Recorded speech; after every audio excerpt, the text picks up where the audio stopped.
প্ৰথমে সোমাই আহিয়ে চাওক এক সুন্দৰ মনোমোহা দৃশ্য। ৰ'ব, মই কৈ আছোঁ মই ক'ত আহিছোঁ। মই আজি উপস্থিত হ'লোহি গুৱাহাটীৰ মাজমজিয়াত থকা গৌশালালৈ। উক্ত গৌশালাখনৰ যি উপযুক্ত সংৰক্ষণৰ ব্যৱস্থা আৰু লগতে যি লালন পালন পৰিষ্কাৰ পৰিচ্ছন্নতাৰ ওপৰত যি ধ্যান ৰখা হৈছে তাক দেখি সঁচাকৈ আপ্লুত হ'লোঁ। ময়ো লগত অলপমান ৰুটি আৰু লগতে তেওঁলোকক ঘাঁহ প্ৰদান কৰিছিলোঁ।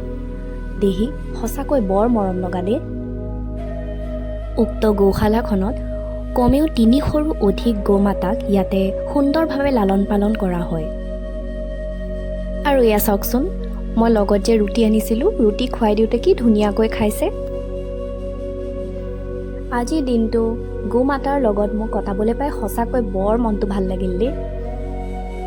আৰু ইফালে চাওকচোন, চব সৰু সৰু পোৱালীবোৰ মইতো মৰমতে এটা কোচত দাঙিয়ে ল'লোঁ দেই।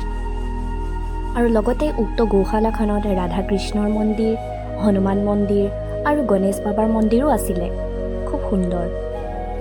আৰু এই পাৰ চৰাইকেইজনীও পৰিৱেশটো আৰু ধুনীয়া কৰি তুলিলে। আপোনালোকেও আহিবচোন দেই।